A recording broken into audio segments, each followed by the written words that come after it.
وعلى آله وصحبه أجمعين ومن تبعهم بإحسان إلى يوم الدين أما بعد رب اشرح لي صدري ويسر لي أمري واحلل عقدة من لساني يفقهوا قولي رب زدني علما اللهم انفعنا بما علمتنا وعلمنا ما ينفعنا وزدنا علما وعملا آمين یا رب العالمین۔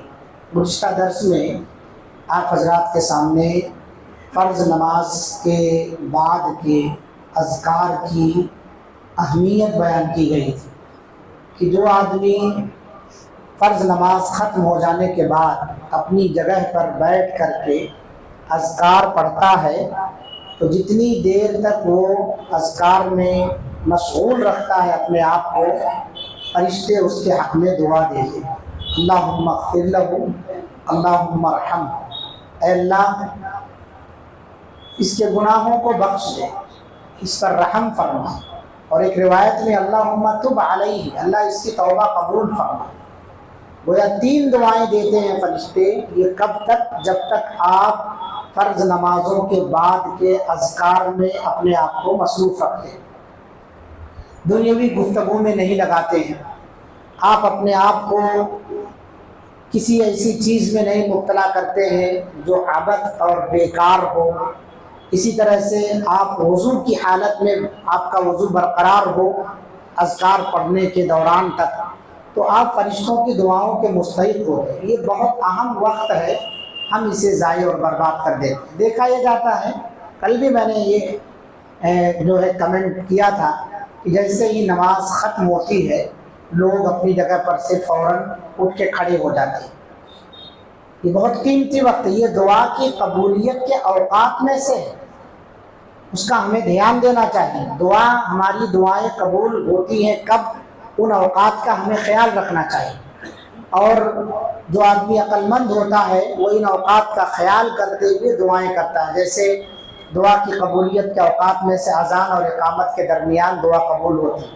ہم میں سے اکثر لوگ مسجد میں داخل ہوتے ہیں تو وہ سنت پڑھنے کے بعد دوسرے سے بات چیت میں مصروف ہو جاتے ہیں، یا داخل ہونے کے ساتھ ہی کسی کے ساتھ گفتگو میں مشغول ہو جاتے ہیں، جبکہ انہیں ہونا یہ چاہیے کہ اگر وہ سنت سے فارغ ہو گئے ہیں تو قبلہ رخ ہو کر کے اپنے آپ کو دعا میں مصروف رکھیں۔ بہت قیمتی وقت ہے۔ کچھ لوگ ایسے ہیں جو قرآن کی تلاوت کرنا شروع کر دیتے ہیں۔ قرآن کی تلاوت کے لیے میرے بھائی بہت وقت پڑا ہوا ہے۔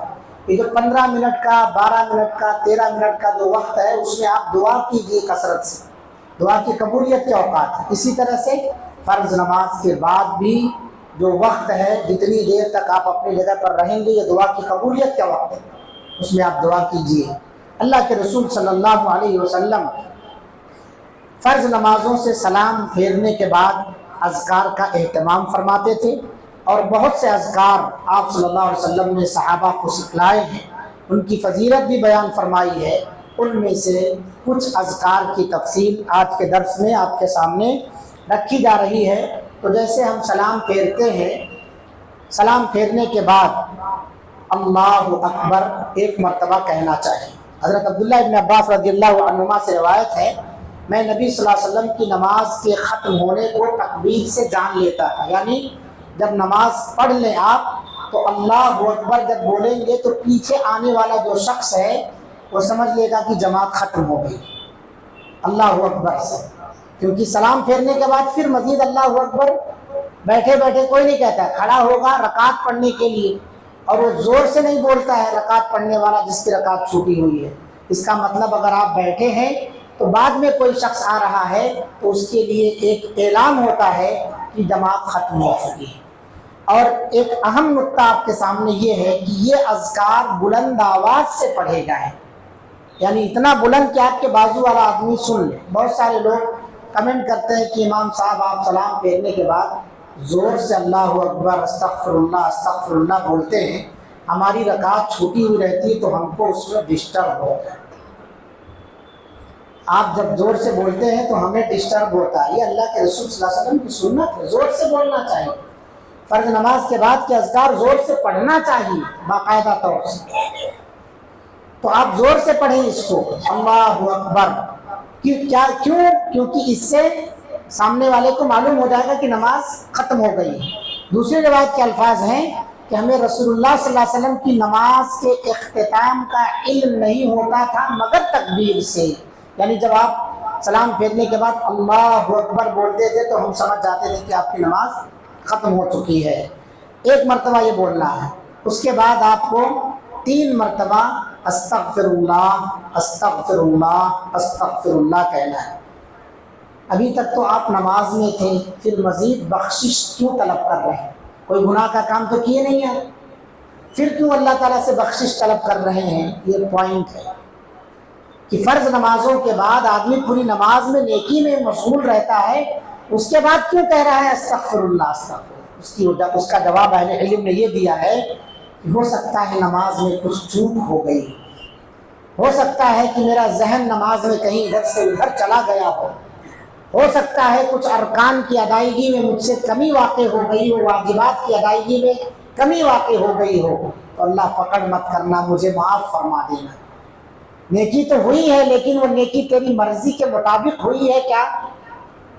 ہو سکتا ہے تیری مرضی کے مطابق میں انجام نہ دے پایا ہوں مکمل کوشش کرنے کے باوجود بھی، تو اللہ میری گرفت نہ کرنا، استغفر اللہ استغفر اللہ استغفر اللہ، کہ اللہ مجھے بخش دے، میں تجھ سے بخشش طلب کرتا ہوں، میں تجھ سے بخشش طلب۔ 3 مرتبہ استغفر اللہ کہنا، اس کے بعد اللہم انت السلام و منک السلام تبارکت یا ذا الجلال والاکرام، کہ اللہ تو ہی سلام ہے، یعنی ہر طرح کی سلامتی کا سرچشمہ تو ہے، جس طرح کی سیفٹی سلامتی تو دے سکتا ہے کوئی نہیں دے سکتا ہے، ومنک السلام، اور تیری ہی جانب سے سلامتی ہے۔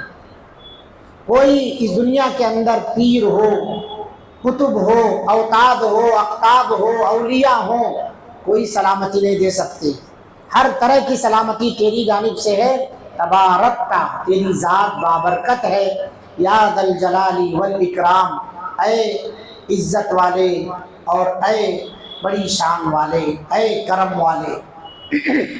تو اللہ رب العالمین کی ذات بڑی بابرکت ہے، تو اس کے اندر اللہ تعالیٰ سے ہم سلامتی مانگتے ہیں اور اللہ کی تعریف کرتے ہیں کہ تو ہی سلامتی دینے والا۔ اب نماز سے تو ہم فارغ ہو گئے، آگے گناہوں سے بچانے والا تو ہی ہے، تو ہی محفوظ رکھنے والا ہے۔ تو ہم پہلے اللہ اکبر کہیں، ایک بار 3 بار استغفار کریں، اور اس کے بعد اللہم انت السلام و منک السلام تبارکت یا ذا الجلال والاکرام، اسے پڑھیں۔ حضرت معاذ رضی اللہ عنہ سے روایت ہے کہ رسول اللہ صلی اللہ علیہ وسلم نے ان سے فرمایا، اے معاذ، میں تجھے نصیحت کرتا ہوں کہ تو کسی نماز کے بعد یہ دعا پڑھنا نہ بھولنا، اس کا پڑھنا چھوڑنا نہیں۔ کون سی دعا ہے؟ کتنی تاکید کے ساتھ اللہ کے رسول صلی اللہ علیہ وسلم حضرت معاذ کو کہہ رہے ہیں، اور اس میں حضرت معاذ کی فضیلت کا بھی پتہ چلتا ہے کہ اللہ کے رسول صلی اللہ علیہ وسلم نے حضرت معاذ کو خاص طور سے یہ دعا سکھائی اور کہا اسے بھولنا نہیں، اسے چھوڑنا نہیں فرض نماز کے بعد۔ تو ہمیں بھی چاہیے کہ ہم بھی اسے پڑھے بغیر، چھوڑے بغیر اٹھ کے بھاگے نہ یہاں سے۔ کیا دعا ہے وہ؟ اللہم اعنی علی ذکرک و شکرک و حسن عبادتک، اے اللہ میری مدد فرما اپنا ذکر کرنے، اپنا شکر کرنے اور اپنی اچھی عبادت کرنے کے سلسلے میں، یعنی میں نہیں جانتا ہوں تیری عبادت کیسے کی جاتی ہے، میری مدد کر۔ کہاں سے؟ علماء کی ایسی محفلیں ہوں تو اس کے اندر کہیں سے میں سیکھ لوں نماز کا طریقہ کیا ہے، ذکر کا طریقہ کیا ہے، کیسے تیرا شکر بجا لایا جاتا ہے، مجھے نہیں معلوم۔ اے اللہ تو میری مدد فرما، کہیں سے ایسا کوئی عالم مجھے ملا دے کہ میں اس سے ایسا طریقہ سیکھ لوں، کہیں سے اس طرح کے حلقات دروس مل جائیں جہاں میں تیری بندگی کا سلیقہ سیکھ لوں۔ میری مدد فرما، تیرا ذکر کیسے کرنا ہے، میری مدد فرما، تیر نے جو مجھے نعمتیں عطا فرمائی اس کا شکر کیسے بجا لانا ہے۔ اللہ نے نماز کی توفیق عطا فرمائی، یہ نعمت ہے میرے بھائیوں، کوئی بھی نیکی بغیر اللہ کی توفیق کے آپ انجام نہیں دے سکتے ہیں، یہ اللہ کی بہت بڑی نعمت ہے۔ لہٰذا ہم سب کو چاہیے کہ اللہ رب العالمین کی نعمتوں کا شکر بجا لائیں، اور اللہ کی نعمت کا شکر یہی ہے کہ اس نعمت کے بعد مزید آپ نیکی کریں۔ ایک نماز پڑھ لیا، اس نماز کے بعد دوسری نماز کی فکر میں رہیں، یہ اس نماز کا شکر ہے، اس نماز کا شکریہ آپ ادا کر رہے ہیں۔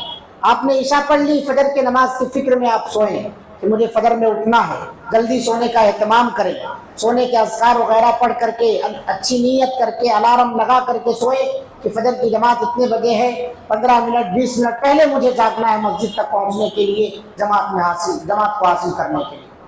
وہ حسن عبادتی کا، بہتر طریقے کی عبادت، اس پر میری مدد فرما۔ کیسے بہتر طریقے کی عبادت ہے؟ جو نبی نے فرمایا ہے، جو نبی نے طریقہ بتایا ہے۔ تو یہ دعا ہے، اس کے اندر کتنی چیزیں ہیں؟ 3 چیزیں۔ اے اللہ تو میری مدد فرما، کس پر؟ تیرا ذکر کرنے پر، تیرا شکر ادا کرنے پر، اور تیری اچھی بندگی کرنے پر۔ بندگی تو ہم سب کرتے ہیں، مگر وہ اچھی ہو پاتی ہے کہ نہیں؟ اے اللہ مجھے اس کی تعلیم عطا فرما، میری مدد فرما۔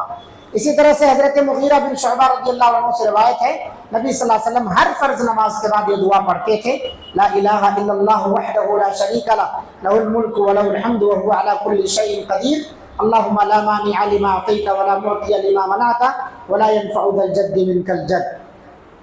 اللہ تعالیٰ کے سوا کوئی سچا معبود نہیں، وحدہ لا شریک لہ، وہ تنہا ہے، اس کا کوئی پارٹنر اور ساجی نہیں ہے، لہ الملک، اسی کے لیے بادشاہت ہے، وَلَهُ الْحَمْدُ، اسی کے لیے ہر طرح کی تعریف ہے، اور وہ ہر چیز پر قادر ہے، وَهُوَ عَلَى كُلِّ شَيْءٍ قَدِيرٌ۔ اللہم لا مانع لما اعطیت، اے اللہ جو تو دے اسے کوئی روکنے والا نہیں۔ اللہ کوئی بھی چیز جب دینے پر آ جائے تو کوئی طاقت روک نہیں سکتی ہے، کتنی بھی پلان کر لے، سازش کر لے آپ کو ذلیل کرنے کی، آپ سے وہ سبسڈی پہنچنے کی، روک نہیں سکتے۔ آپ کی قسمت میں جو لکھا ہے وہ کہیں سے بھی مل کر کے رہے گا۔